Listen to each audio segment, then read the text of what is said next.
ओम साई राम। जब जीवन में बार बार असफलता मिलती है, जब लोग हमारे सामर्थ्य पर प्रश्न उठाते हैं और जब हमारा ही मन हमें कमज़ोर कहने लगता है, तब जन्म लेता है आत्मसंदेह।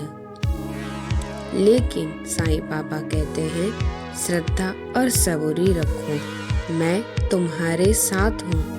आत्मसंदेह कोई पाप नहीं है, यह तो मानव मन की एक व्यथा है।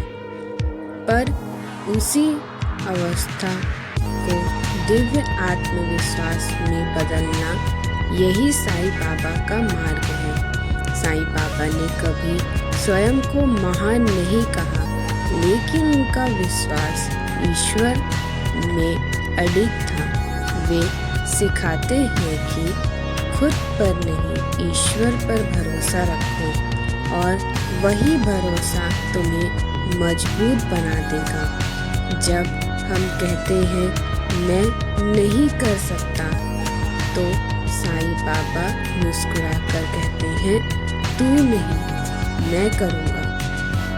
यही पहला कदम है आत्मसंदेह से बाहर निकलने का। साईं बाबा का जीवन हमें सिखाता है कि सच्चा आत्मविश्वास अहंकार से नहीं, समर्पण से पैदा होता है। जब व्यक्ति यह स्वीकार कर लेता है कि मैं अकेला कुछ नहीं, पर ईश्वर के साथ सब कुछ हूँ, तभी अंदर भीतर दिव्य शक्ति जागती है।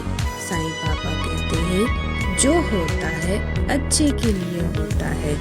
जब हम असफल हो जाते हैं तो हम खुद को ही दोषी ठहराते हैं, लेकिन साईं बाबा कहते हैं, असफलता हमारी परीक्षा है, तुम्हारी पहचान नहीं।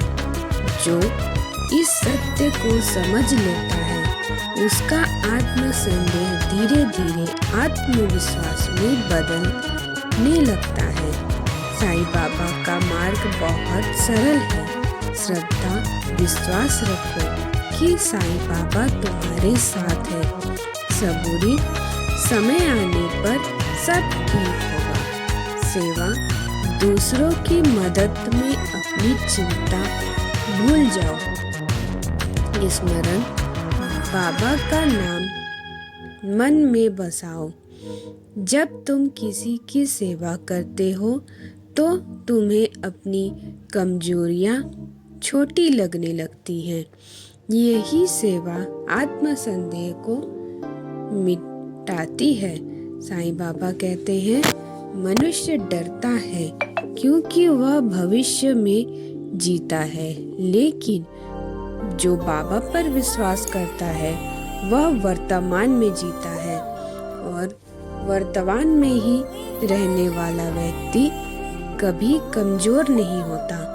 जब भी मन कहे मैं योग्य नहीं हूँ, तो बाबा का नाम लो और कहो, बाबा आपने चुना है तो मैं योग्य हूँ। यह वाक्य धीरे धीरे तुम्हारे भीतर दिव्य आत्मविश्वास जगा देगा। साईं बाबा का आत्मविश्वास दिखावे में नहीं था, वह शांति में था, करुणा में था और मौन में था। जो व्यक्ति शांत रहता है वह सबसे शक्तिशाली होता है। अंत में साईं बाबा का यह संदेश याद रखें, अपने भाग्य का रोना मत रो, अपने कर्म को शुद्ध कर। जब कर्म शुद्ध होते हैं तो आत्मसंदेह अपने आप समाप्त हो जाता है और दिव्य आत्मविश्वास जन्म लेता है। अगर आज आपके मन में डर है तो समझ लीजिए बाबा आपको मजबूत कर रहे हैं। ओम साई राम। श्रद्धा रखो, सबूरी रखो और साईं बाबा को अपना सारथी बनाओ। जिस तरह अर्जुन ने श्री कृष्ण को सारथी बनाया, हम भी बाबा को अपने जीवन का सारथी बनाते हैं। उनके कहे अनुसार, उनके मार्गदर्शन से हमारा जीवन, ये मनुष्य जीवन सफल हो जाए। ओम साई राम। आशा करती हूँ आप सब अच्छे होंगे, स्वस्थ होंगे।